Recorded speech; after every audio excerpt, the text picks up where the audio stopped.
We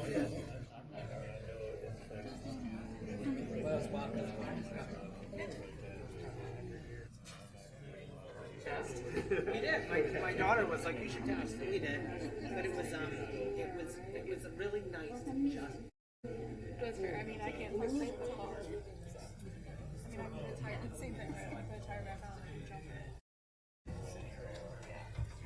To top to bottom. Great. I already had 6 different shots. So,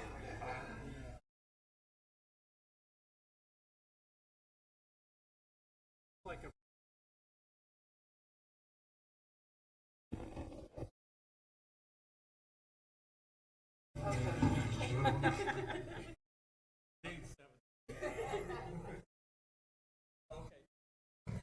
I appreciate it.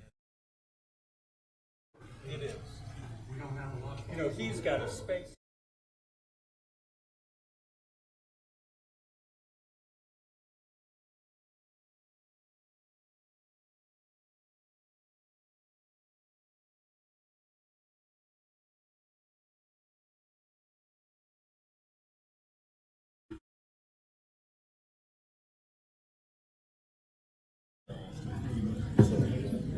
Everybody ready? Okay. May I have a motion to adjourn from executive session? So moved. Second. It's been moved and seconded to adjourn at 7:34. All those in favor indicate by saying aye. Aye. Opposed? Thank you very much. At this time, we would invite you, if you'd like, to join us in the Pledge of Allegiance. I pledge allegiance to the flag of the United States of America and to the republic for which it stands, one nation, under God, indivisible, with liberty and justice for all.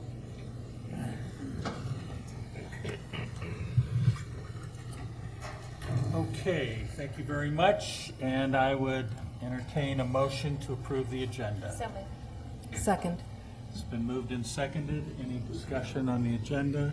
All those in favor say aye. Aye. Opposed? Agenda is approved, and we'll move to public participation. And our first item is I'd like to invite Mike Smith, former mayor of the city, to come forward to give a Dubno Sister City update. Welcome, Mike. All right, good evening, everybody. I'm going to start by apologizing that I don't have my pictures sorted through yet. This will be a lot more interesting report with some pictures, but we'll have to do that at some other time.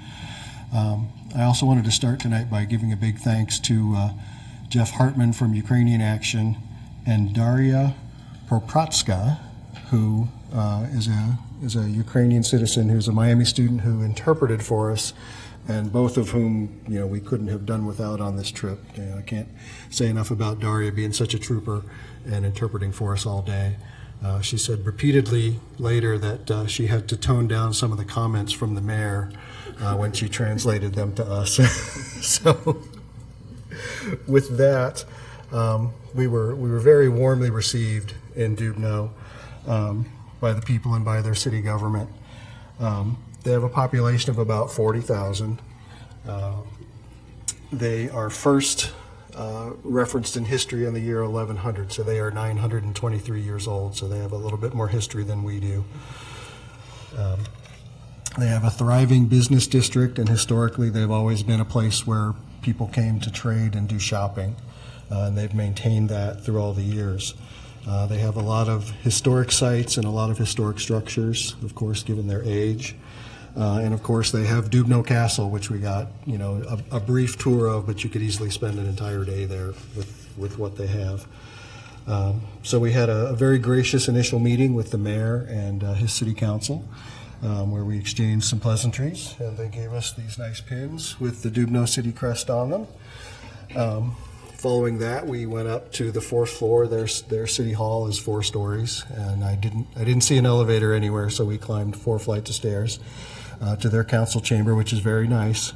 And they had a formal setting with a couple of chairs and a table where Mayor Snavely and Mayor Antoniuk, I think I'm still butchering that, sat down and signed all the papers with much fanfare and much photographs and videotaping from their part and much applause.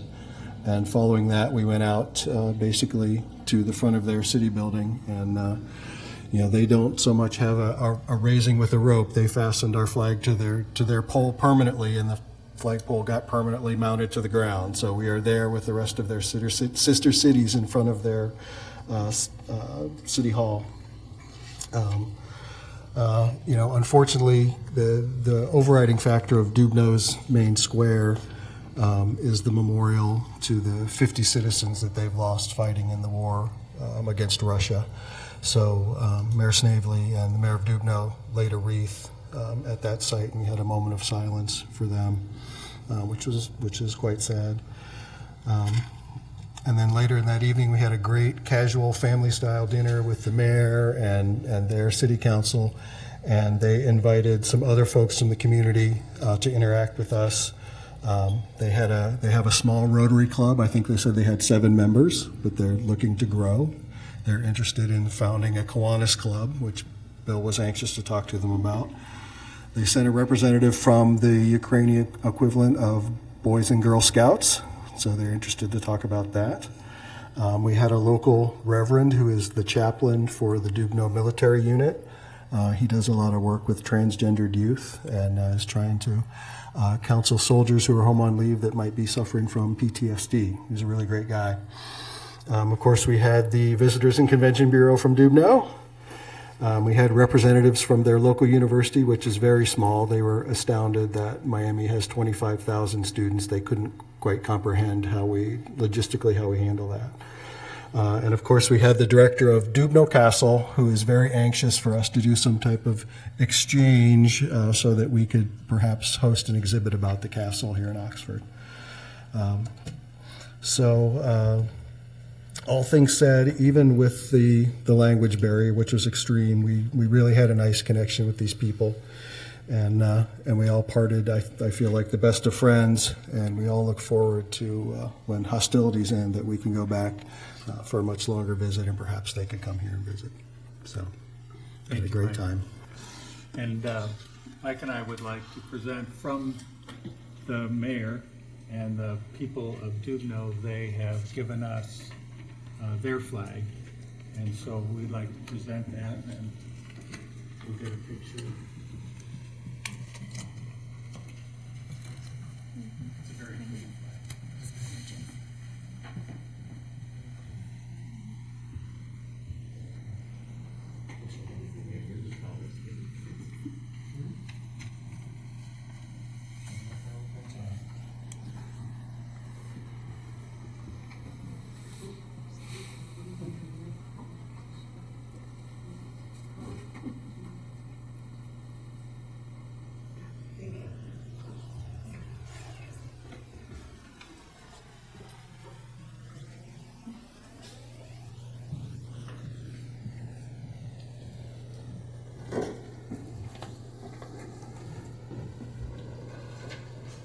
Like Mike said, I think we found them to be so appreciative that the people of Oxford cared about them, and that they would have a sister city in America meant everything to them.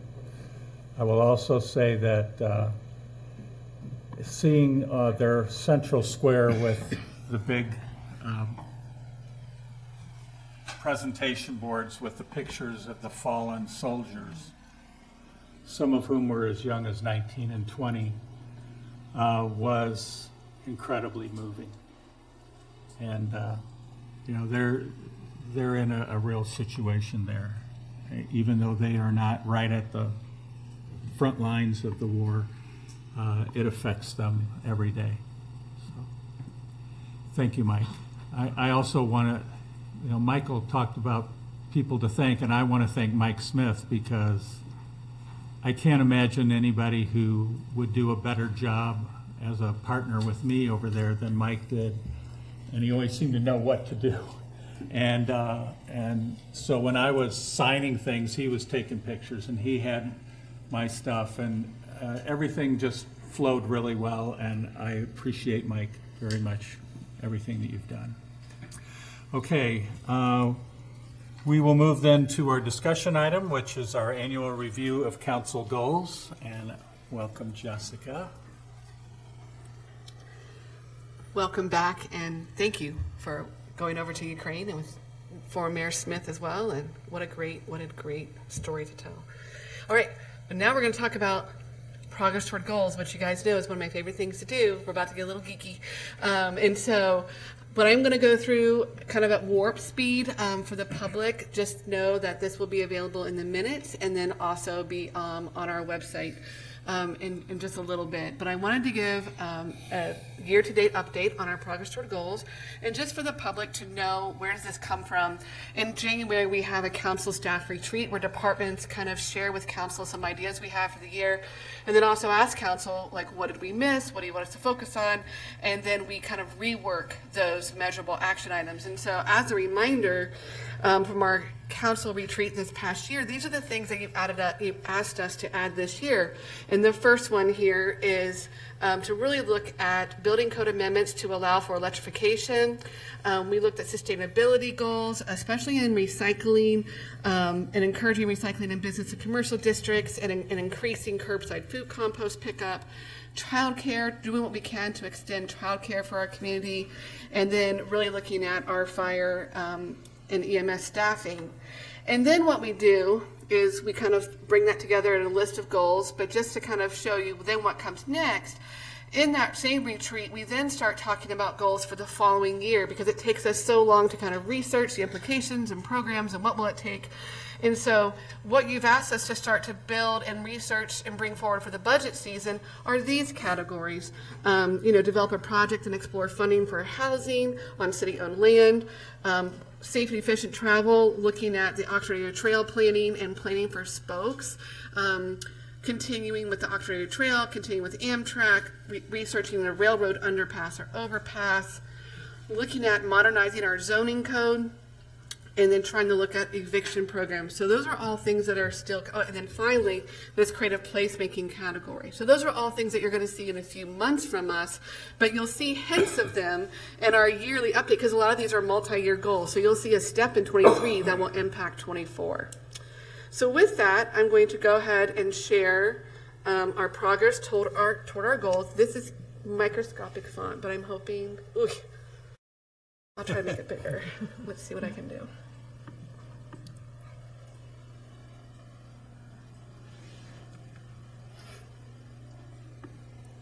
Let's see if I can slide over. Okay. So I'm going to go through not all of these, but just some key highlights from each section. And a lot of these goals, most of these goals, are actually tied to goals in our newly adopted comprehensive plan. And so in the goal area of a connected, livable, and equitable community for all, our big highlights right now are we did an assessment of how our social services liaison is doing and what is she doing for our community. And our assessment really found that she is doing a great job of following up after police interact with people, connecting people to social service resources, and kind of doing a lot of follow-up with individuals to help them know where to seek help in our community. And that's why I think we're really pleased with what she's doing. Also, we had a big goal of extending childcare services that we could do as a city. So by hiring a full-time preschool teacher, we have been able to offer year-round preschool education, whether through preschool or summer camp. So that's a big growth for us in that area. Something I think that we need to work a little bit more on, let me see if I can scroll down.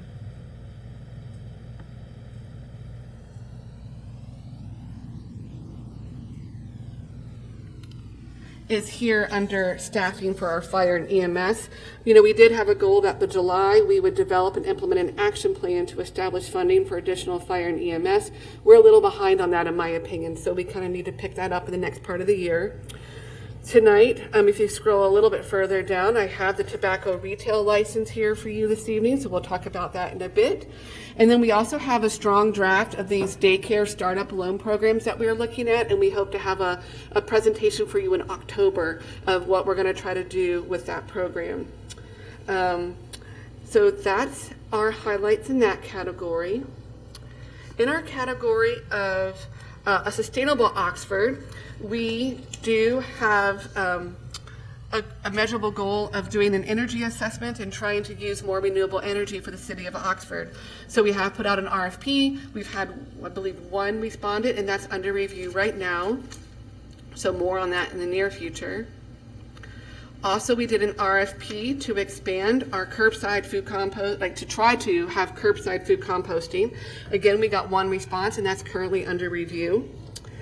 And then we did actively look at doing the building code updates, like kind of like what were our next steps and what will we need to do there. And we found in our research that the state of Ohio has preempted mandatory prohibition usage of gas and oil for building energy systems. So that just means that a lot of those things we were going to do have been preempted. So we've switched our focus to look at what kind of incentives can we start researching and doing. And then we also continue to look at the solar array.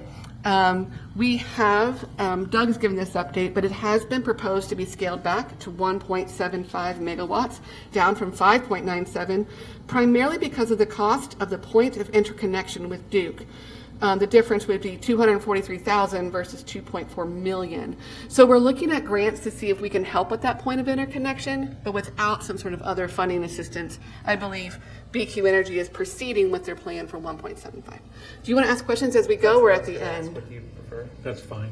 Yeah, so I was wondering given that Miami has a history of generating their own power, have we talked to Miami about using the other half potentially? Half going through Duke, half going elsewhere, or other rural? Are there any other options? Do we know of? I don't know the answer to that question. I'm sorry. Well, help me out though, when you say Miami generating their own power, besides geothermal, I'm not aware Well, of. they used to have a coal plant. They used to make their own power, Well, yeah, and they don't, but that might mean Right. they might have the capacity. yeah. Right, so we had this big, gigantic solar idea, and it basically got cut in half, but we still have all the same space and potential there. Right. And so I'm wondering what other options we have, other than Duke, because Duke has a tenfold increase in getting the other half of the used, right? Yeah, but, you know, they would need to get the power over to their facilities, and the only way you can do that is to build your own distribution lines or tap into Duke's transmission lines. And like Jessica said, we are looking at possibly some grants, but, you know, we have meetings probably monthly at least, well, service and community development. We talk about different projects. I don't know that they have put out an RFP for their solar. They've talked about it, but I'm not up on that right now. We could ask and get back to you. Would that be okay? Yeah, it would be great to Yep. communicate with them, because they're looking to do more solar, and here, we already have it set up for it. We just I don't know will. where to put it yet. We will ask the question and find out.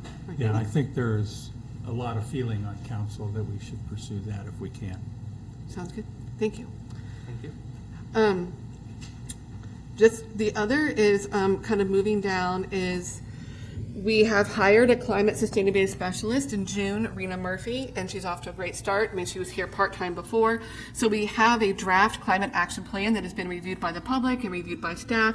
So it's in final revision, and we hope to bring it to you in the near future for adoption as a formal sub-plan under the comprehensive plan. And we're looking at the coordinated recycling in the Uptown District area, and we hope to, by October, have a feasibility and cost estimate to you of like what's legal, what's possible, like what would it cost. And so we're working on that. We were going to do a communication campaign about what to recycle and how, and then we've learned that Rumpke is going to be launching a new recycling program in November. And so we're like, pause, wait on that until we get new information and then do that.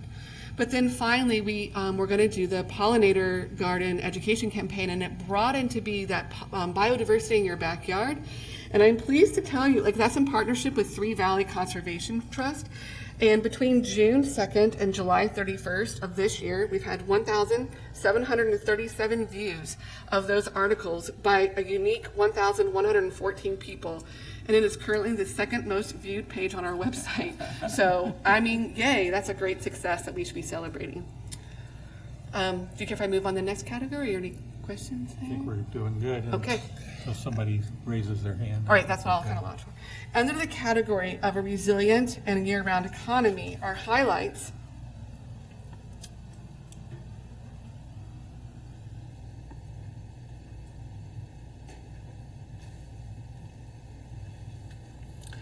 are that we are looking at doing a forgivable matching loan program for sustainability upgrades and facade improvements for our commercial business owners. And so we hope, again, to have a program to present to you by October that we can then implement. And we are working very much on the placemaking of the total eclipse of the parks that I've already shared with you. And then we are working closely with Miami University on the redevelopment of the OXD airport. They are crafting a new master plan. This will be available for public comment on August 19th at the National Aviation Day. And if you can't make it that day, that plan will be made available online for public comment. And so we'll make sure that gets posted out to the public. Under high quality infrastructure,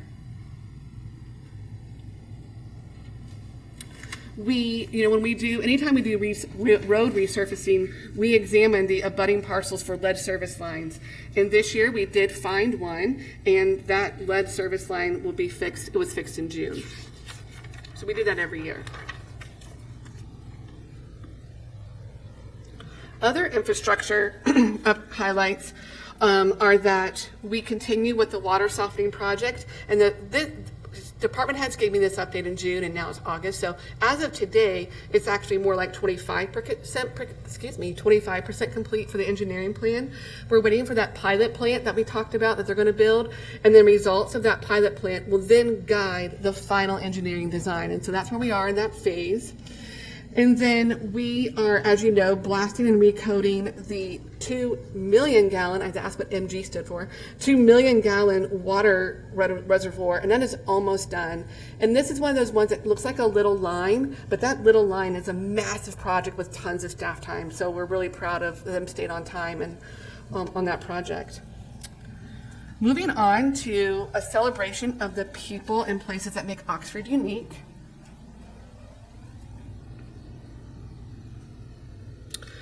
We are hoping to have the ADA the wheelchair accessible playground, and we are hoping to have that done by August. So it's in process. It's like the thing's been poured and foundation set, and now we're waiting for the actual whirly-whirl thing to be delivered and installed.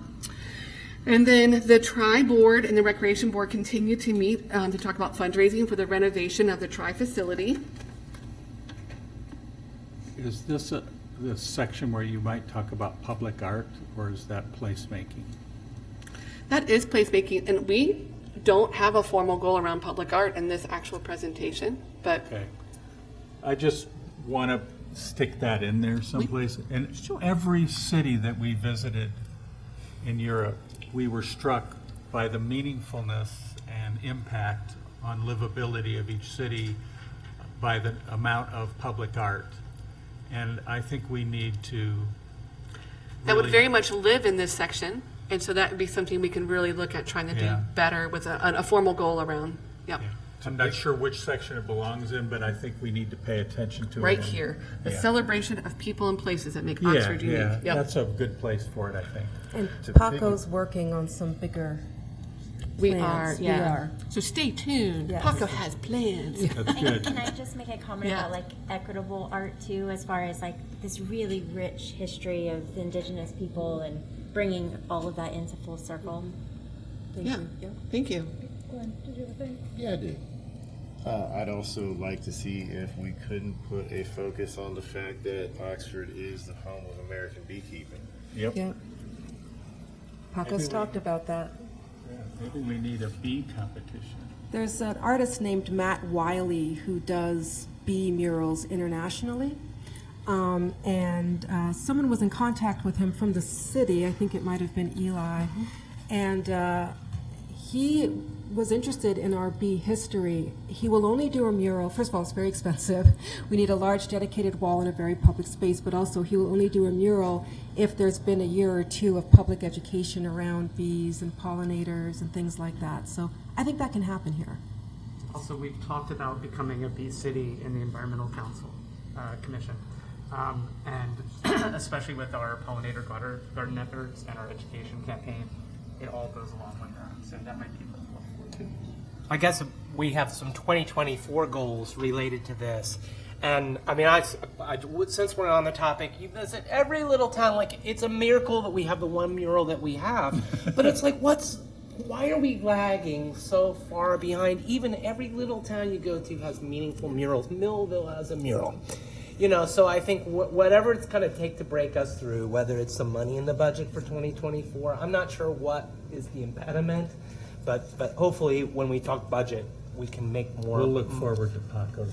Yeah, and put our money where our mouth is, maybe. On We're the going to have ad art really big. So Okay. stay tuned, so. Thank you. Yeah. Also in this category, wanted to let you know that, you know, we had looked at Parks and Rec has renovated one adult field into 3 youth fields. They're complete with that. And then we are looking at trying to do a public restroom uptown, but we said, oh, we need some like startup funds. It's going to be an expensive endeavor. And so we made a goal of raising $112,000 to kind of kickstart that project. And Joy Oxford has contributed $75,000 toward that. The chamber has verbally indicated that they're willing to support as well. So we're trying to get that in writing, what their contribution is. And then that will then lead us to do a formal design and cost estimate for the implementation of a public restroom. So those are like, that's just showing how steps, how things sometimes we do that. So under essential operations, which is not a part of the comp plan, but a big part of what we do, we want to let you know that in the finance area, we did achieve the Certificate of Achievement and Excellence in Financial Reporting. So thank you to Heidi for her work in doing that. However, for the other awards that we normally process and apply for, those take a lot of staff time. And with the loss of Joe, we had to make kind of a hard decision of like, what do we not do? And with the time that those applications take, we kind of said, we just can't do these awards this year. And so they're on pause until we can kind of get our staffing back up to where it needs to be in those areas. So you'll see kind of just a gap in those two. The other, under essential services, and again, another big one for finance team is they got that Smart Bill program launched. Kudos to them. That was a big lift, but it will, in the long run, help credit card processing for our residents.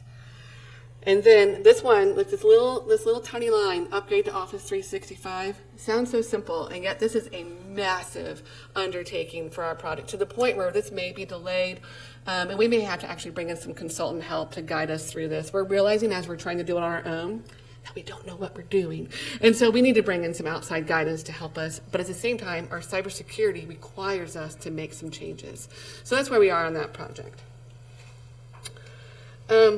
Doug and I, we are reviewing, we conducted a wage analysis this past year where we compared ourselves to all cities in Butler County, other college towns in Ohio, and then 10 other communities of similar size and income in Ohio.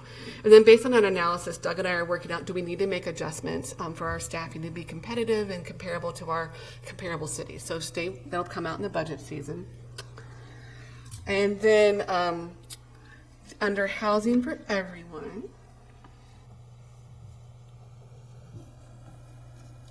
I think our biggest, and you'll see already, we have signed a contract with Neighborhood Housing Services to be our housing consultant, and their whole job is to help us learn how to develop affordable housing and bring forward ideas, and they're absolutely doing that. So we're quite pleased with that partnership.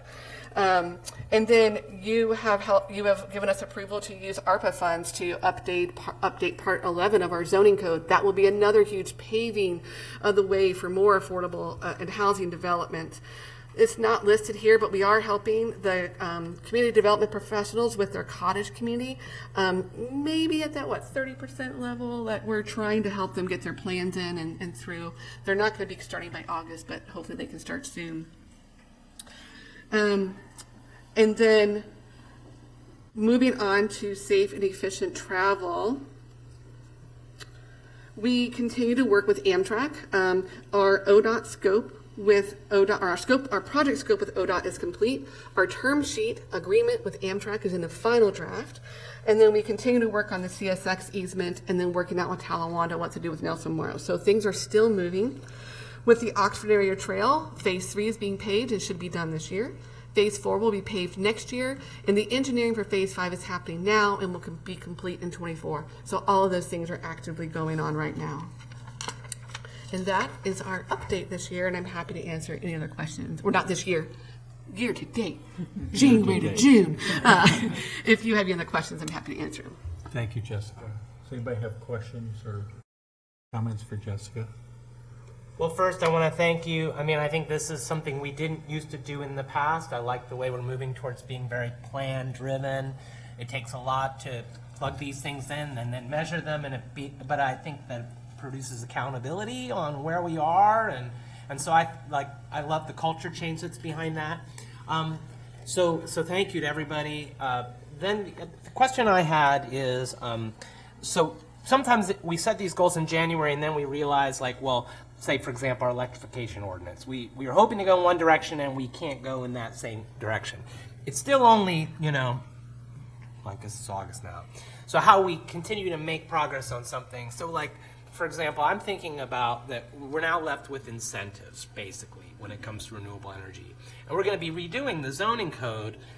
But one of the things we talked about at the end of the season last time is we do have the fee ordinance that attach it. Like one of the small things cities have done is to try to waive fees for those things that are like solar energy development or electrification. And so I guess I would like to, to the degree possible, what we've done is basically we see the fee ordinance one time in November, and at that point it's kind of hard to amend it. To the degree we can use all the tools available, like I would love to have a work session around the fee ordinance, and to the degree we can, I know we've got some loose end things we'd like to deal with the fee ordinance, but for example, if incentives are what we left with to encourage people to electrify, for example, how can we leverage the fee ordinance is a question. I do believe we had research into incentives, like the research in 24, if that's something you want to expedite.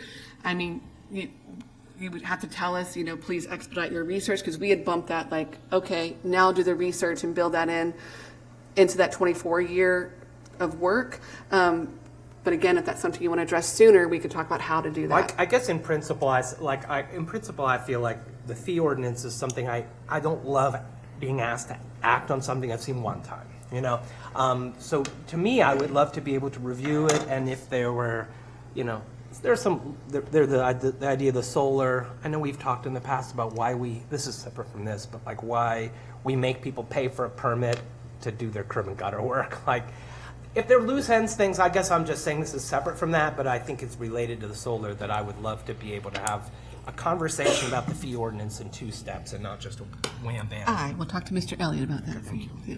I just wanted to jump in on that. From my understanding, the Inflation Reduction Act hasn't even figured out all the subsidies and incentivizations that are going to be possible. That's something that might relate to that and a bunch of other stuff we're trying to do. So I don't know if it might help to delay a little bit so we know what we could possibly use on that front. And we're definitely watching. We're watching that and seeing what grants are available to do these kind of things. And we're also actually, Rena had a great conversation with OKI and their sustainability coordinator to say, we're interested, we're in your zone, so if you apply, and they said, that's great to know, watch, we're doing our sustainability plan now, and then they're going to be releasing grants that we could then be eligible for. So we've got our eye on it. It's just, to your point, what's coming down the pipeline. Real quickly, I do want to give a kudos to Zachary Moore, who built this tracker for our comprehensive plan, and it says, kind of see your comprehensive plan in action is what it says on the earlier page. And if you click on any of these, it will tell you kind of down below what the goal is, the objectives, and then you can see what our measure of success is for this year. And so this is where that update will go. And so you can see like our progress measure. And so I want to, this is a beautiful, he used Tableau to build this, but I wanted to give Zach thanks for his work behind the scenes to make it very user-friendly. Absolutely. Much prettier than my Excel sheet. Just saying that. Can I just ask one other question, and that's about the RFP for the curbside compost, that's the goal, is do an RFP. I mean, that's the objective, is an RFP. And what happens if, for example, we find that the RFP is just, impractical or prohibitively expensive? Does that mean, we can't do curbside composting, but do we have a plan B for achieving what the ultimate goal is Maybe we would come back to you and say, we did not get any adequate responses, or we did get an adequate response, here's the price, and then council can decide if that price is worth it, or if it's not, give us direction on what else you want us to explore. I think that would be the next step. Okay, thank you. Any other questions or comments for Jessica? Thank you very much. Great. We Thank you. appreciate it. Thank you, Jessica. Now we will move to public comments. Anyone wishing to address council on items that are not on the agenda or if it's on the consent agenda, or if it's related to this discussion item, please come forward at this time, give us your name and where you live, and we will be glad to give you 5 minutes. Okay, thank you. We will move then to the consent agenda. Can I have a motion to approve it? So moved. Second. It's been moved and seconded. Are there any items to be removed? Seeing none, all those in favor of approving the consent agenda? Aye. Aye. Any opposed? Consent agenda is approved. We'll move to resolutions. You may read the first one. A resolution accepting the fact finder's report and recommendations issued by Toby Braverman, fact finder, on July 28, 2023, in the matter of the collective bargaining agreements between the City of Oxford and the Oxford Patrol Officers FOP Lodge 38 and the City of Oxford and the Oxford Police Sergeants and Lieutenants FOP Lodge 38. Okay, is there a motion to adopt this resolution? So moved. Second. It's been moved and seconded. Doug? Yeah, let me give a little background for the benefit of the public. Labor agreements with the police sergeants, lieutenants, and patrol officers expired December 31st, 2022. We discussed negotiating targets with City Council in an executive session back in October 4th, 2022. We held multi-unit bargaining, which was a first for us this year, which means that we bargained with both units. The parties reached an impasse on several items, and we agreed to mediation. Mediation was held April 12th, and no agreement was reached on several items. And of course, the next step was fact-finding, which occurred on July 13th, 2023. So in fact-finding, both parties provided a written statement defining all unresolved issues and summarizing the position of the party with regard to each unresolved issue. The fact-finder then holds a hearing with both parties presenting their position on the issues, and then the fact finder issues a report stating her findings on each unresolved issue. The city received the report on Friday, July 28, 2023, and we held an executive session this evening with City Council to discuss the fact finder's report. Both parties then have a certain amount of time under the statute to accept or reject the report. We have on the agenda this evening a resolution to accept the fact finder's report, and if council chooses to reject it, it would take a supermajority, basically 3/5 of the eligible council members, which is basically 5 of 7. So unless you have some questions, that's all I have for this evening. Okay, thank you. Is there anyone from the public who would like to address this resolution? Okay, councilors, any discussion? Yeah, there are a lot of good things in this fact finder's report, but there's one piece that I have some concerns about, and it's really the last piece, and we discussed this in our meeting. Many people know that I started my time working with the city on the Police Community Relations and Review Commission. And one of the concerns that was raised on PCRC, and concerns that I've had from members of the public, is that our police department requires any complaint to be notarized by a notary public. And I have felt, and members of PCRC and some members of the public have felt, that it's a deterrent for people who want to come and make a complaint to have to do this extra step. It might cost a little bit of money. You have to find a notary public in order to make a complaint. One thing that I've learned just from my own research, but then speaking to our law director today, was that right now in Butler County, we are the only police department that requires people to notarize a complaint. And I do have concerns about that being a deterrent. The fact finder said that requiring a notarized complaint protects our police officers from complaints by citizens that might be falsified.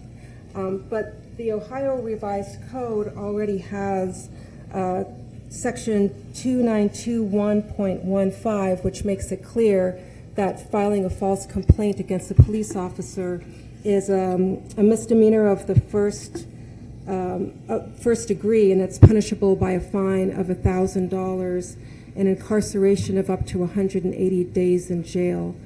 And when I think about the fact that other police departments do not require this, I don't think those police departments see themselves as putting their officers at risk because they don't require it to be notarized. And so this is a big concern for me on the fact-finding for this contract. Thank you, Amber. Anyone else wish to say anything before we go to the vote? I guess I would say you learn, I mean, there was so much that goes into these contract negotiations that nobody who's not at that table fully appreciates the depths of it. So this is just those contested issues. But it's really interesting to me, the research that goes into it, so you can learn how we compare to other units. And it's a little slice of that. But we find out that the fact finder and the proposed contract will bring our wages police officers more in line and comparable to what other people are making, and that's like good news. But the research was also like, nobody else in Butler County is asking for notarization. I'm sorry that the officers stood by this, and I'm sorry the fact finder went with the officers and the lieutenants and sergeants on this. It is what it is, but I appreciate the city advocating for this because it doesn't make a lot of sense to a commonsensical person. So in all other regards, this seems like a fair thing. I just disappointed in that. Mm-hmm. Yeah, I agree with that assessment, and it baffles me why that has become such a big issue for them. But I do want to say that the City of Oxford and the City Council appreciate our police department more than they will ever know. I think they serve us in an amazing capacity year in and year out and day in and day out. And they do so selflessly and with honor, and I appreciate them very much. Just like to say that. Okay, I think because of the vote requirements on this, we'll do a roll call. So if you will call the roll, please. Ms. Franklin? No. Ms. French? Yes. Mr. Prethridge? Yes. Ms. Ragu? Yes. Mr. Bracken? No. Mr. Ellerby? Yes. Mayor Snavely? No. So the resolution passes. Okay, you can read the second one. A resolution authorizing the city manager to enter into a contract with Kings Ford, Inc. for the purchase of a 2023 Ford F-150 hybrid and with the trade-in of a 2015 Dodge Durango at a cost not to exceed $56,650.13. Okay, is there a motion to adopt the resolution? So moved. Second. It's been moved and seconded. Good evening, Mr. Mayor, members of council. This is a planned replacement vehicle. Like the police, we've struggled to get vehicles in the last 2 years, and since COVID, I believe the last 2 years we've received 0 vehicles that we've ordered. They're just not being fulfilled. So we do try to buy electric or hybrid where possible. There is a Ford hybrid truck that's available at Kings Ford. So we're asking authorization to purchase that vehicle tonight. So I'd be glad to answer any questions. Super, thank you very much. Is there anyone from the public who would like to address this resolution? Councilors, any questions or comments? Just a public clarification. If we pass this resolution, you are able to immediately purchase that vehicle, correct? Yes, we would be able to get it Yeah. tomorrow with It's effective Yeah. immediately. Good Unlike question. when we were messing with the, Ordinance. Yeah. Okay, Well, I do appreciate you still trying to err on the side of electric or hybrid where possible. I mean, this truck still gets 23, which is good for the truck, for a truck. But you know, as we move towards electrification of the fleet, we'll do this one vehicle at a time, and hybrids better than internal combustion engines. So thank you. okay, are you ready to vote? All those in favor indicate by saying aye. Aye. Opposed? Resolution is adopted. We'll move to C. A resolution to utilize up to $20,000 of American Rescue Plan Act funds for the utility and property maintenance fees for city-acquired property for housing and economic recovery. Okay, is there a motion to adopt? So moved. Second. And it's seconded. Thank you very much, Jessica. Good evening. This is a placeholder for the properties that we have purchased. We've purchased 4 properties over the past year or so, 2 on Elm Street and 2 on Chestnut Street.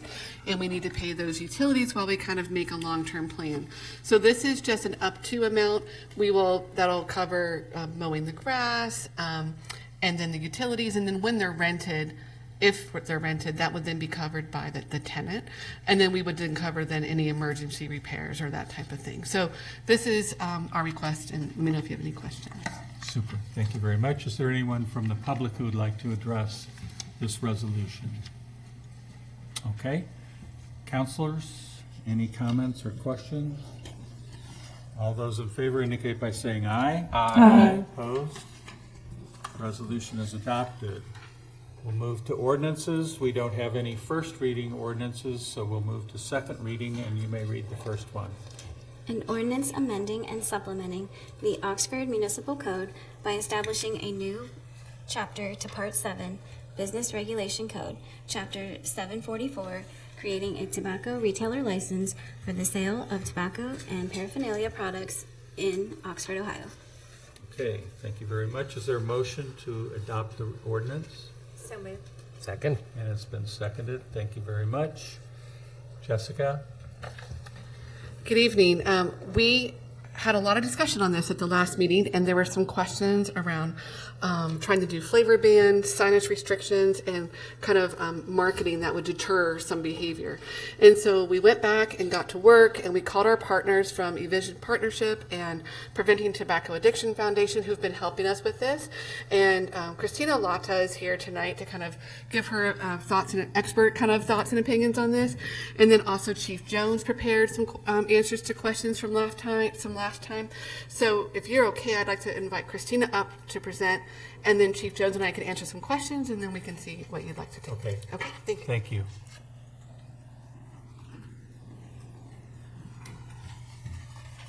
Hi, everyone. Thank you so Welcome. much, Mayor, Council, City staff, residents. My name is Christina Latta-Landefeld. I work at Envision Partnerships. And we started this process around tobacco retail, knowing that youth vaping was a huge issue starting around 2018. We actually came to Oxford and other cities around Butler County, just trying to learn what everybody else thought about the prevalence of vaping and how it might be affecting our youth. Fast forward, we're in 2023, and what I can say is both positive and negative. The negative is we now see the ravages that vaping has had on our youth. It is hugely affecting our schools, the productivity, brains of our youth development. And so for that, I'm so grateful that the City of Oxford, along with the cities of Hamilton and Middletown, are moving forward and have moved forward on tobacco retail license. We know that since 2018 in the state of Ohio and federally, the sales age has increased from 18 to 21. But when that happened, there were not any enforcement mechanisms. So what this does, and what you have very bravely done, is to go out and say, we need to have some effective enforcement mechanisms in place. What your ordinance does is it is a best practice, it is a strong language, and it's also inclusive in terms of its language. And so I just want to commend all of you for coming up with a strong tobacco retail license that we are proud to stand behind and support you with. A couple things that were brought up that we just wanted to bring forward, again, just in our experience over the last 5 years working with cities around the state of Ohio and understanding sort of where we are politically speaking on the state of Ohio and some of the issues that have come up that have maybe even put some of the other tobacco retail licenses that have been in place at risk. And so that is really what I'm coming to you with today. So first of all, flavored bans, we know that they will have a significant impact, positive impact in terms of reducing the likelihood that youth are going to start vaping. The data shows that if they don't taste like bubble gum and mint and any other flavor you can come up with, they're less likely to use. However, where we stand right now as a state is I just would recommend that we keep that on the table for now and understand that that might be something to look at in the future, both as a city and as a state. So that's my recommendation for that. Secondly, in terms of the building signage, I think that again, wonderful recommendations. I think that there are lots of ways to approach signage, and it might be something to look at across the board. Our recommendations, again, working with legal teams across the state and across the country, say that oftentimes where you might end up having issues is if you're trying to single out a specific product. And so that's the recommendation there. And then thirdly, just in terms of some of the signage that includes packaging, things like that, we know that scare tactics unfortunately don't work for kids. So again, I would just recommend against using some of the tough imagery that can be used in some packaging. I understand that it's used across the globe in different places. But for our youth, it's not very effective. So those are my recommendations, but again, I want to commend you on the best practice, very strong and inclusive language of your tobacco retail license. Thank you. Thank you very much. Are there any questions? Okay, thank you. Thank you. So we are happy to do whatever you would like. And so if that's something you still want us to explore those other areas of changes, we just need a little bit more time. So we also had like a week, you know what I mean? So that was one thing we wanted to bring forward. So is what you are presenting and what's in our agenda the same as we had last time? Exactly the same. Nothing has changed. And if you're okay with that, we can go ahead and vote on it. And then, you know, in 30 days it'll be law and we'll get started. If you're like, no, I really want to see these other changes, then we just need you to kind of maybe table it. We can get back to work, develop that, and then bring it back forward. We just didn't have time to get it done in the little bit of window we have between two readings. So, and also their recommendation is with our current state conditions, we don't want to cause any other ill effects from doing something that might anger a different body. So, if we pass this in its present basic form, that doesn't preclude us later from coming back and yeah, we can amend it later. Adding anything else. Absolutely. So some other questions we had asked were, you know, how many? And so thank you to Jeff Robinson for giving the list that they have. And according to his list of where they did their enforcement, there are 27 tobacco retailers, 9 of which we would consider specialty, like the vape type shops that we have in our community. Another question that was asked is, will the existing businesses be able to get a license because our density restriction only allows 16? And the answer is, if they're currently open and operating, they will be eligible for a license as long as they hit all the other rules, you know, those kind of things. But if a business would close and then try to reapply, that license would likely be denied. And so that's kind of an important distinction. And then there were some other questions that Chief Jones is prepared to answer. Okay, thank you. Welcome, Chief. Thank you, Mr. Mayor. So I wasn't able to be at the last council meeting, but I watched the meeting, and Lieutenant Robinson gave a great presentation about a project we're working on, and that's working under the existing laws. They're not real effective. You know, if someone sells to an underage person, it's a 4th-degree misdemeanor. But there's no sanction against the store. It's just against the employee. So that's what we hope to accomplish with some administrative oversight with this ordinance. But one of the questions that one of you asked was about which stores were cited in our previous round. So I have that information. In March of 2022, after getting this, you know, continuing to grow as an issue in our schools, our SROs seeing it, and then working with our partners at the Coalition for a Healthy Community, who really wanted some enforcement effort. We went out and did compliance checks on about 12 stores, I think it was, and 2 that failed, and that was the Oxford Hookah Lounge located at 17 North Beach Street, and Popular Smoke and Vape located at 5640 College Corner Pike. So the employees in those businesses were cited. We came back in August of 2022 and did compliance checks at, again, more stores than we did the previous time. And we, again, found 2 stores that failed. So other stores passed, but these 2 failed. One, again, being Popular Smoke and Vape at 5640 College Corner Pike, and the other being VIP Smoke Shop at 5061 College Corner Pike. This June, we made a more concerted effort to kind of gather data and to do a lot more research and do a lot more compliance checks, kind of expecting this ordinance to come forward and also the complaints just continuing. We are still actively trying to track down some of those employees because unlike the previous time, we sent underage informants in, bought, and then waited days, sent them in again, did a compliance check. And so we did multiple compliance checks before we actually went in and cited. We had one store that failed 4 times, and that's VIP Smoke Shop located on College Corner Pike. So we've cited 1 person there, but we're still trying to track down the other 2 to cite them. Other 2 stores that failed, Red Ox Drive-Thru and the Miami Smoke Shop. So we're still in the process of talking to those employees. But all the stores that passed received a letter from me letting them know the dates that our compliance checks happened and that they passed. So I just wanted to give that update. It is still kind of an ongoing investigation with it, but that's where we are with those.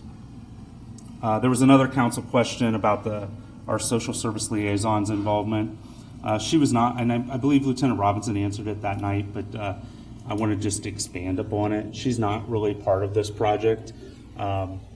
Certainly could be if a parent brought in a child who had some addiction or mental health issues as a result of this, she could make that referral to the appropriate agency. But really who we partner with is Amy Mashechko with the Coalition for a Healthy Community. She's been a very strong voice and partner in this, and we've sent people to her. She already has a program to educate students about vaping. So that's really where our point of contact is. Not to say that it can't change, but we found that to be a good partnership.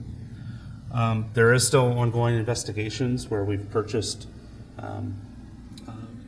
THC containing items from stores that are purported to be legal, but we have sent those off to the lab and we'll see if they are legal. So we're still working on that.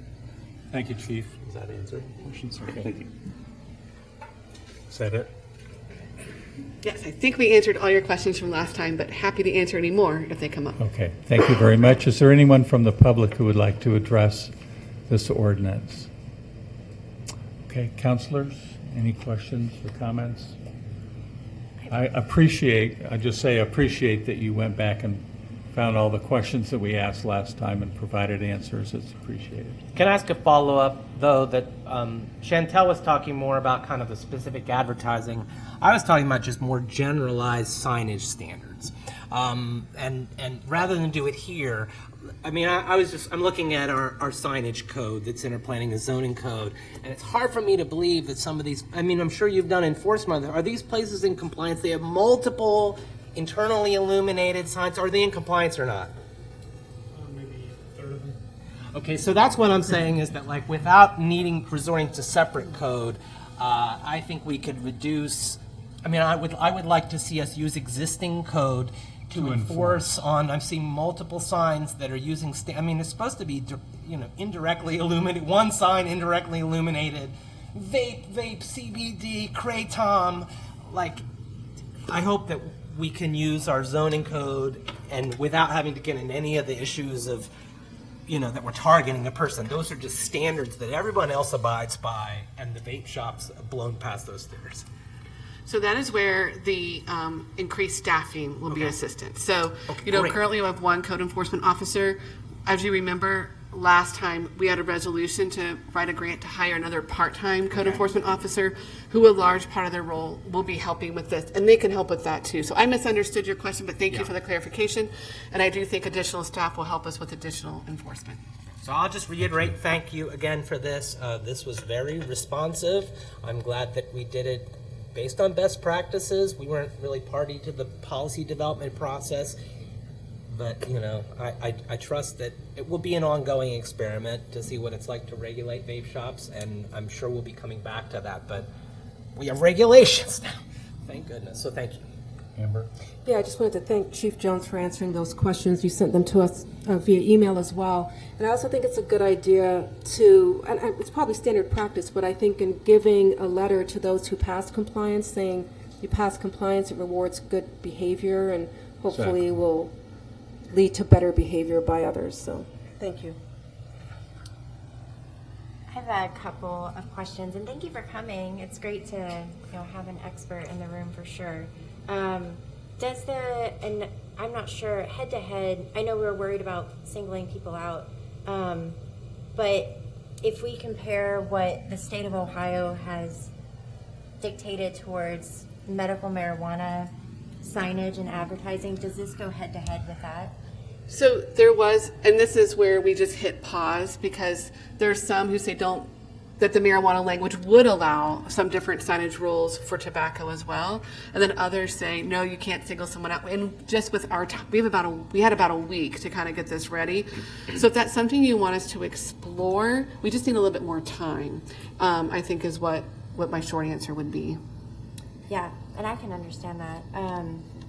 At least getting something on the books and then building from there, because I know we're in a very troubled political situation in the state, so I can understand wanting this and then trying to figure out what else can we do to try to just make it safer for children to just not smoke.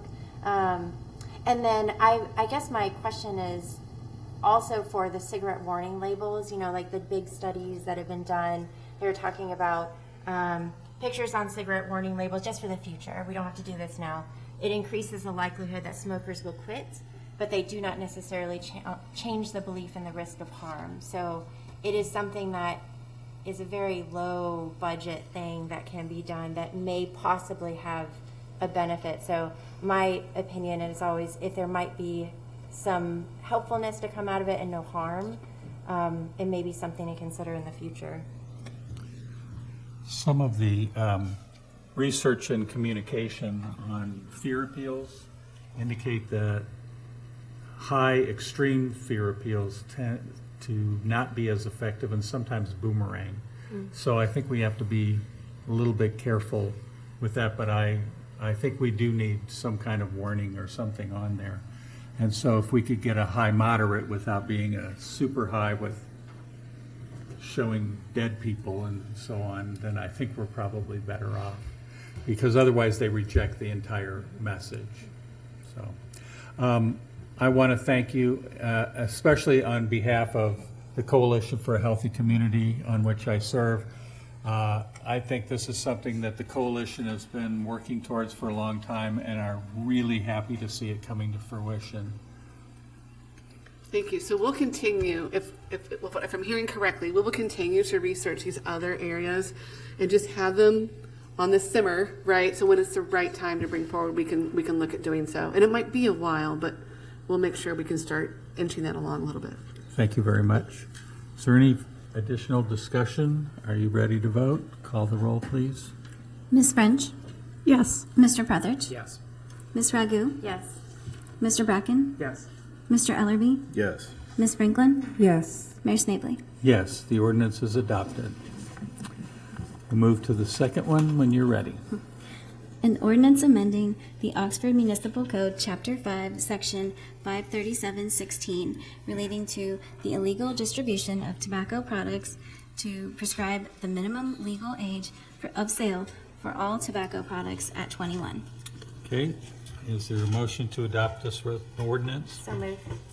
Second. Thank you.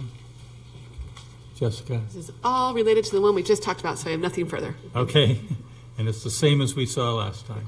Okay, is there anyone from the public who would like to address this ordinance? Hearing none, any further discussion by council?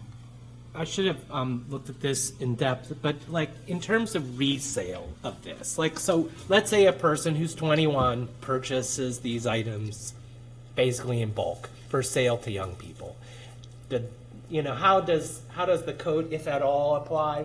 to those people? Would they be technically required to have a vendor license? I'm just kind of wondering on the enforcement part of the resale market of vape products, which I...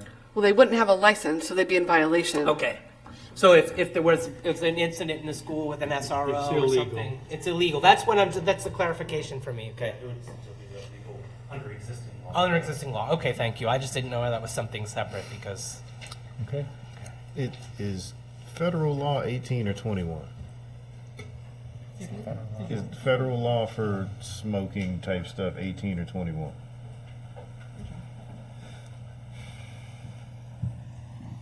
I believe everything has been changed to 21. Cool. But so. Got it. Thank you. Any further questions or comments? Okay, you can call the roll. Mr. Prethridge? Yes. Ms. Ragu? Yes. Mr. Bracken? Yes. Mr. Ellerby? Yes. Ms. Franklin? Yes. Ms. French? Yes. Mayor Snavely? Yes. This ordinance is also adopted.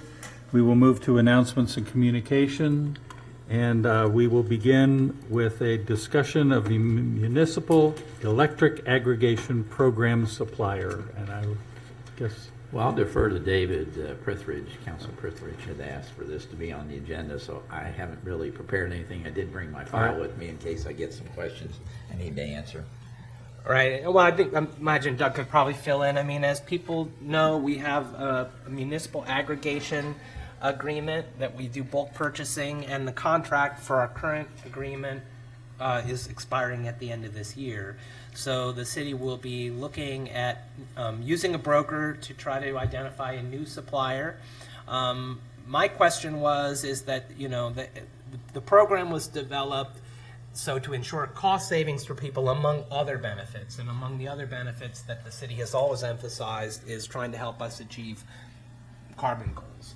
And so in terms of seeking neutrality, my question really just is that, you know, we're going to try to find the absolute best price for the consumer, but all else being equal, you know, what are some of the features of are there meaningful differences between the suppliers, for example? So if we have choice between two suppliers, one is Energy Harbor and one is not, you know, like, do we have discretion as to which supplier might meet a variety of our goals? We have a goal of trying to ensure our supply of electricity is generated locally or regionally, and until we have solar arrays, the electric aggregation program is the single biggest way that we can effectuate our goals.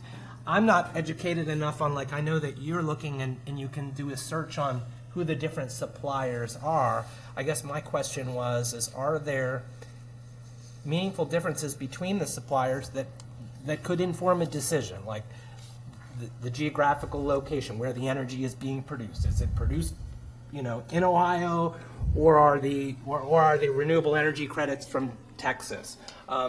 In terms of the renewable energy mix, like where's the renewable energy coming from? As well as other things, like, again, all other things being equal, I know I'm probably not the only other person who felt like having Energy Harbor as our supplier had a whiff about it in the state of Ohio. So I guess that's my question for you is you deal with this really directly, is that what are some of the variables other than just price that could factor into a decision, so that, you know, the reason why I asked for this is it's going to come before us basically as a contract to sign next time, right?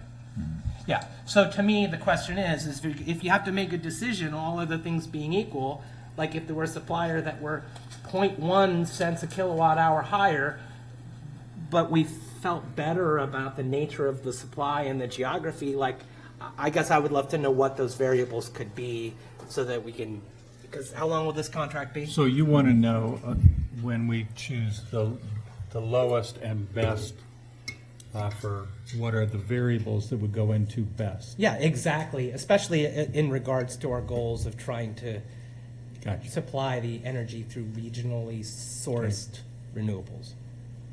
Well, let me just give a little background. As we all know, the voters approved this in 2014, 69% in favor, 31% not in favor, and we implemented the following year under the laws of the state of Ohio. in the regulations for this electric aggregation program. So we basically then decided that what we wanted was renewable energy. So it's not the lowest price, okay? Because we in the past have had contracts where our program is an opt-out program. You're automatically included unless you opt out. But we've also asked them to include an opt-in program, which is a lower price, but it's fossil fuels. We have very few people that opt into that program. So we've always said our program, the basic program, the opt-out program, will be renewable energy, 100% renewable energy. It will not have an early termination fee or a monthly fee, and it'll be a fixed rate. We've gone for the last 2 times since we started the program with a 3-year contract, but we get pricing for 12 months, 24 months, and 36. So pricing really changes a lot. I got on the internet to look at what a person could get on their own through the PUCO apples to apples comparison chart. There are about 133 different offers under Duke Energy. 87 of them are left if you get rid of the early termination fee provision. If they have a monthly fee and you eliminate that, we're down to 69. Fixed rate, 60 of them have those 3 qualities. And then to get a renewable content, which the PUCO lists 76 to 100%, you're down to 19 companies, and basically the rates for those companies vary from 6.4 cents per kilowatt hour to 13 cents. We're expecting a rate around, I think I wrote to you in my report, about 7 cents per kilowatt hour, because we did get some proposals earlier. And I've done that in the past where they get earlier proposals. I didn't hear how much. 7 cents per 7? kilowatt hour Okay. is what we're expecting. And the Duke Energy price to compare for July 2023 is 9.94 cents per kilowatt. So, you know, I'd like to continue with getting our proposals. We can see if indeed Energy Harbor is the lowest one. If they're not, then council can make a decision. I mean, keep in mind that we have former Speaker of the House who, was found guilty, a lobbyist as well, and the people that were part of the company, they no longer work there, and this they may be charged later on. Who knows? So, I mean, you've got probably 2,600 employees still working that weren't involved with that. So, I get it. We signed the contract and then found out that Energy Harbor was involved in this, but could be that they'll come in with the lowest price. Now, I did, with the pricing we got earlier, if we only went with a 1-year contract, they did not have the lowest price, but they had the lowest price if you went with the 3-year contract. So I'd like to get those proposals. As you know, our broker is Affordable Gas and Electric, and we'll see what we get, and I'll bring it into council with the resolution. It does take time to get this new program in place, because what we have to do is request a list of eligible customers from Duke Energy, and that takes a month or so. And then basically we send out a letter with this offer in there, assuming council picks a company, and then the eligible customers have a period of time to decide if they want to be a part of the program or if they want to opt out. So it's a long process. I think we're very proud of the program, because we're not very many communities are asking for renewable energy. They're just looking for the lowest price, and we're not. Our lowest price would be fossil fuels, and that's an opt-in program, but our opt-out program is renewable energy, and it's slightly more, and probably will be in this proposal as well. Thank you, Doug. Appreciate it. Hopefully that answered your question. I guess so in terms of the energy mix, are there meaningful differences among the companies, or are they all just like, it's 90% renewables and that's what it is, so there's really nothing to compare, or are there differences between them? I think I might be able to answer this. Go ahead. Not all RECs are the same, but it's super, super complex because it involves the REC market.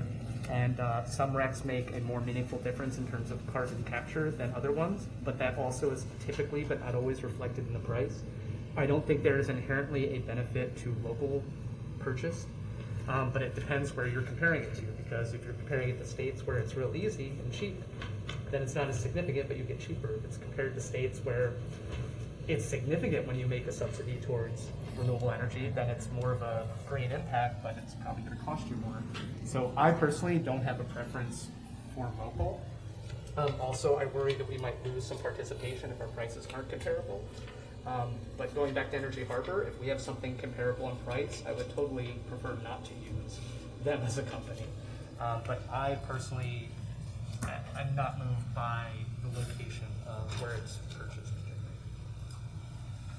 Thanks, Jason. And one thing I want to add, since Jason mentioned the renewable energy credits, we don't purchase them, the utility does. Yeah. So we're not in that market of buying and selling. So, you know, that's reflected in the price we get from them. So. Thank you. Yeah, so I sent out resources when this first came up like years ago. There's 2 really good articles that explain how ridiculously complicated this is. And there's even very rare, but weird situations where the market can actually purchase this, could even make it worse. But that's almost never the case. It's usually better. It's just a small increase in subsidization for renewable energy. So it's a good thing we're doing, but the market complexities make it so it's hard to not do better without costing more and then losing some participation in it, as I understand it. So I think we can, you know, pat ourselves on the back. We have a good program, and we'll continue to look for ways to improve it. And I guess just to echo Bill's point is to the degree, if you're left with a certain number of options, if you can do your research on the mix, you know, and make the best judgment that we're getting the best renewable energy we can, however that's defined. You're far more knowledgeable in the program than I am, but I know that, I mean, I think trying to do the best we can on the renewable side has been the thread of this the whole time we've been talking about electric aggregation, because once we're into it for 3 years, that's what we have. So when will that come back to us? It comes, December billing is basically when it expires, not the end of the year, but, you know. But we'll same see thing. something before then. Oh, yeah, Here. I'll be getting proposals. My plan is to bring it in at the next council meeting. Okay. To get those proposals, we can make a decision Super. then. If you choose not to act, we're really cutting it short to get the letters out, to get the list from Duke. All right. And, you know, we have good participation. One of our challenges, of course, is the students, because when they move in, you know, they may have gotten the letter. Well, no, they won't have the letter because they're moving in August. So they'll be getting this letter, and hopefully they just ignore it and they'll be in our program. But then when they move out, it goes back to the standard service offer of Duke. And so you see that our enrollment declines. So, you know, we have some unique challenges being a college town. Actually, that's something that came up in our Climate Action Steering Committee afterward. One of the biggest things is that transition period when people leave and then it resets. So depending on when you start things, you can actually make the biggest gains for carbon by planning that very strategically based on when students move in and out. And so that's something I think we should look into even more than. I don't understand why it resets if the default is to have. Customer changes. I know, but if they have to opt out, then it would make sense to me that they would stay, the bill would stay in that program until such time as someone opted out. It's the customer that makes that decision, and the customer I understand changes. that. Yeah, it's just the way it's structured. But I was a new customer once and into this I was never asked, I was just told, you're in the program unless you opt out. Right, but then let's say you move to another house in Oxford. Right. You're going to have to basically call them up and say, I want to be in this program. That's opting in. Yes, but you're thrown out of the program. You know, when the customer changes, they're out of the program. That address is out of the program. It follows the no customer. sense at all. I'm trying to remember what we discussed, but as I understood it, there was some point of reset in which it would opt in, but only at a certain point, and there was a gap between when that was. But I don't remember the specifics, but we talked about it. If the customer changes, then that address is no longer in our program unless they call and opt in. That's just the way it has to be structured. You know, we're following the state law. Right. And typically, you know, you have other communities where you don't have that much movement of right. 75% of your population moving out in August. Maybe we can figure that out for next time. Yeah, are we done with this? Yes, thanks. Doug? Okay. Couple of other items, if I can. I know some of you know about this, but we're going to have on the campus this semester, there'll be a robotic delivery service program, Starship, and Seth has been in communications with them, and he's scheduling for them to visit and show us. If you get online, Facebook or whatever, and look up Starship, you can see what this device looks like. It's supposedly only going to be on campus. I can't help but wonder if a student orders something off campus, what's going to happen. That's why we want to meet with them. And, you know, it's a unique device. You use your phone to order your food. The little robotic, it has like 6 wheels, and it comes to where you're at, and you go out with your phone and you open it. So we'll see how this works out. You know, I've seen those in airports, and the reason I've seen them is that they are befuddled and they bump and they bump and they bump and they turn around, and people fall all over them. And yeah, happy radio though. Yeah, just saying. This is Miami's decision on their campus. They already have them, I understand, at Bowling Green, and so we'll see. But it's a change for sure. A couple of other items. I did share with council that I did send a letter to Miami University President Crawford about our situation with our fire division and needing more resources, and he did immediately send back an email thanking me for the email, so hopefully we'll hear from him soon, one way or the other. But I wanted to let you know we did put that request in to Miami. A couple of other things. The annexation petition for the hotel, 92-room Fairfield Inn Hotel.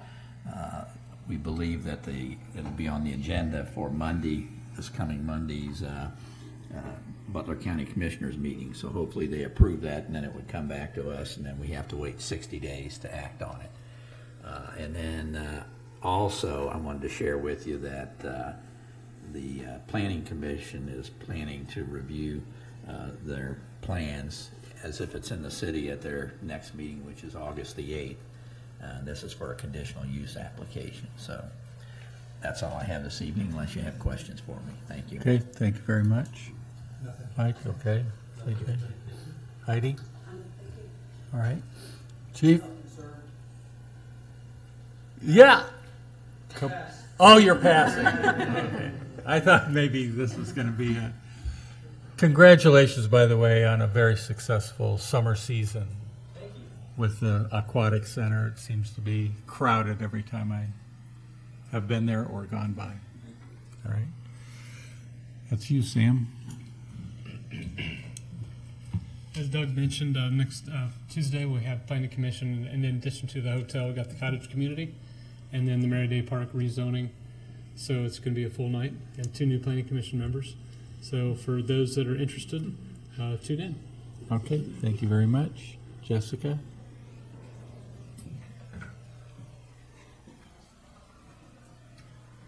Just as we say goodbye to summer, we have this Thursday. Not yet. Not yet. As we celebrate the beginning of August and clinging to the last bits of summer. On Thursday, we have a great music concert. On Friday, we have a Books on the Bricks, Red Brick Friday. And then we, on Saturday, have the Red Brick Reunion Porsche Car Show. So please get out and celebrate all these local events, support your local businesses, while we await for the shift in demographics in our community. Thank you. Thank you. Anything, Heather? Nothing, thank you. Okay. Nothing, Glenn? Robert, thank you. Okay, thank you. Glenn? 2 things. First thing, next Tuesday, please get out and vote against this ridiculous changing of the rules. I talked about that at length last time. I hope I don't need to go over it again, but anytime people try to change the rules, especially against red-blooded Americans, you should at least raise an eyebrow, but hopefully you raise a pen and vote no to that thing. Second thing, my favorite day of the year is upon us. Saturday, August 5th, Red Brick Reunion. Pretty sure there's going to be about 200 cars there. I know that in the group of people that I hang out with, we're going to have 5 there, and they're, we're just going to say, very easy to spot when you get up there. So hopefully you go up there and you have a good time. Okay, thank you very much, Glenn. I'm looking forward to it myself. Yeah, Alex? Thanks. So first, I had a question. I know council received public comment about the parent whose daughter had gotten like a mobile pod. Is there anything that's been done to address the gentleman's concerns? I have no idea what that is. I don't think I got that. Last week, I think. Yeah, there was a public comment asking why they can't, or they basically want to put a pod on High Street or Main Street. Storage pods. Storage pods. Storage pods. They're Section 31105 of the Oxford City Code. An ordinance passed back in 2008 just prohibits it. There is no mechanism to put them on the street. You can't get a right-of-way permit for it. So unless there's action to change the law, we can't give them permission to do it. Okay. It does happen every move-in where someone will drop one on the street. We go try to make contact, try to get them to move it.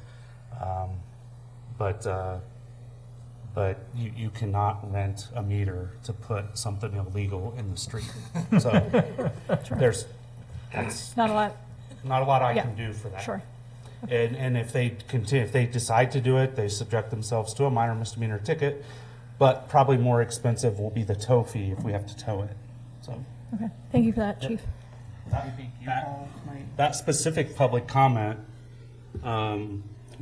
seems on my end to be very poor planning for a big move in the exact center of town. Yep. Yeah. I just wanted to clarify, so thank you, Chief. Then number 2 is it has been really lovely to be out enjoying the trails and kind of see the progress that's been happening on the section that goes past DeWitt Cabin and connects to Leonard Howell Park. But with the new expansive trail, I just wanted to drop a quick reminder that we did pass a leash law not super long ago, so please keep your dogs on a 6-foot leash. I go out there more than one time a week, and I've seen multiple dogs not on leashes, and is the rules now. And then we were talking, I spoke to Jessica earlier in person, not via email, which is why not everybody was included, just about getting new signage put up to kind of really illustrate the fact that we do have a leash law. It is on all of our trails in Oxford so that we can hopefully help people be more compliant, because I like to believe that people do want to be compliant. Point 3 is that Councillor Bracken and I attended the Oxford Area Solutions for Housing, or OASH, I think is how we decided that was going to go, meeting last week. And they have upcoming meetings August 28th, September 25th, October 23rd. Those will all be from 5 to 7 p.m. in the Seminary Building for Oxford Presbyterian. There's a ton of pizza. Bring your own water bottle. It was really wonderful to see how many sectors of our community are working together to help prevent houselessness and find solutions for those who are unhoused. 4 is very excited about Red Brick Friday. It is, as I understand, basically going to be Scholastic Book Fair, but for grown-ups and on High Street, so can't wait for that. And then, yes, vote on Tuesday, the 8th, preferably no. Thank you. Chantel? As I look towards the school year starting, and especially since the levy was not passed and we're having a hard time with public busing, I just wanted some clarification. Can kids ride on the sidewalk? Their bikes? Not uptown. Just not uptown? Like on high, basically, but otherwise they can. Is that common knowledge? Probably not. I mean, we have signs up, but, we have people that ride bikes on the sidewalk. Oh, no, I mean about kids. Like, can we make that so that if parents are really struggling, but their kid is, like, confident to ride their bike, can we let them know, like, please ride on the sidewalk? Like, you do not have to ride on the road. We can put out some. Yeah. Okay, that'd be great. Thank you. Amber? Please visit the OCAC website. August 12th, there's going to be an event called Ox Chalks the Walks. And so it'll be chalk art on the street over on Elm Street, but it'll be a nice time with prizes and professional street chalk drawer, and a lot of fun for kids. So hopefully it doesn't rain because there's no rain date.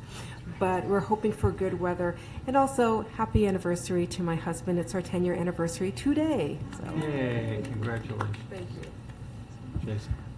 Yeah, that's awesome. Some of the art, and congratulations, by the way.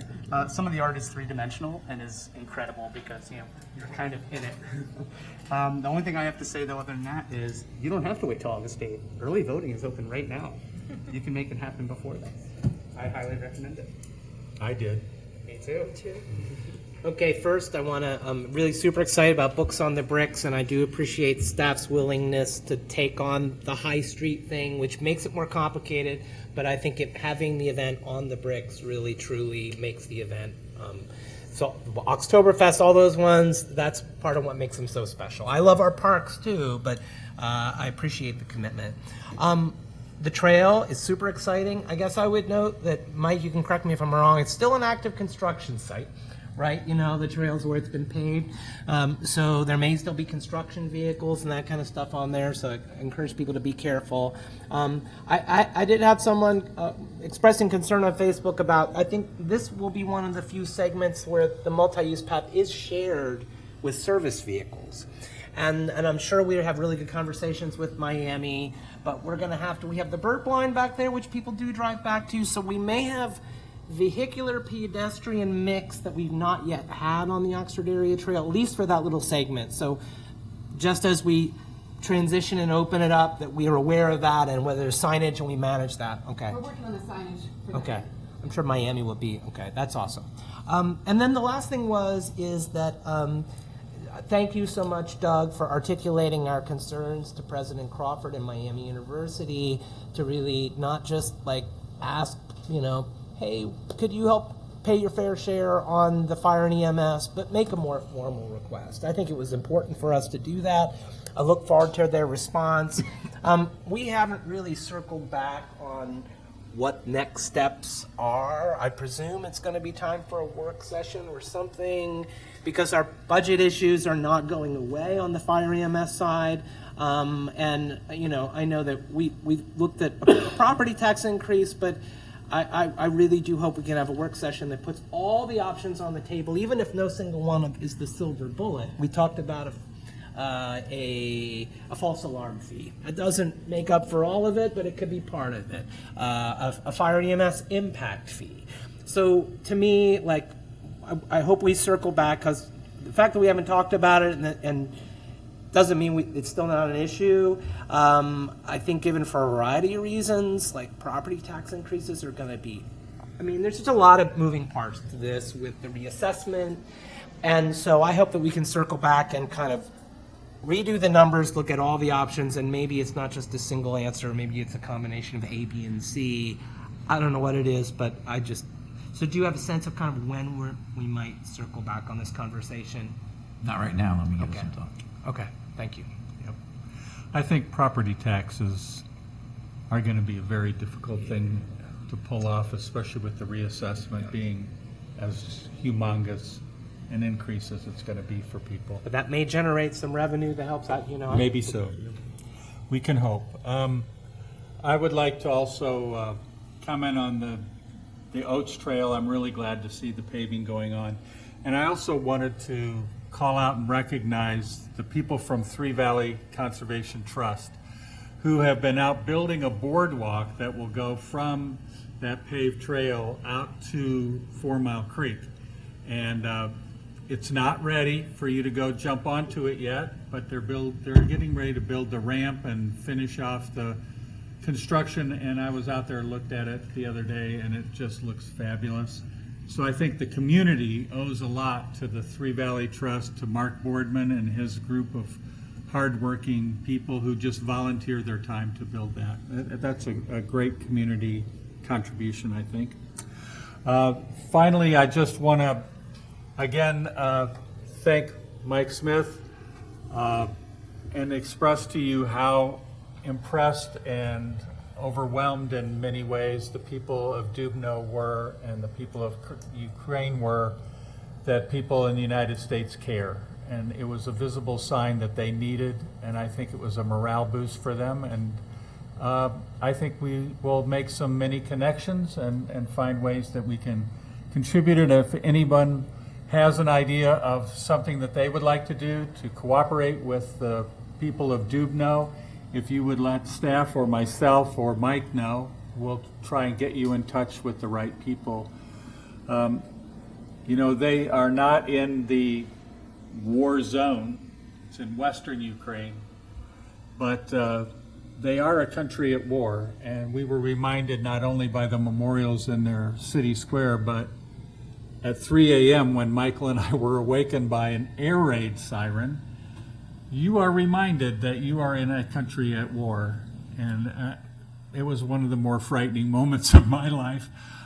We can laugh about it now, but it was a little bit frightening. But you have to understand, these people have to live with that every day. You know, we were just there for 1 day, but that's a regular occurrence for people throughout the country of Ukraine. And so my thoughts are with them. If there's nothing else, I will entertain a motion to adjourn. So moved. Second. Is there a second? Yeah. Okay, thank you. Second. And all those in favor say aye. Aye. Opposed? Thank you very much. We are adjourned.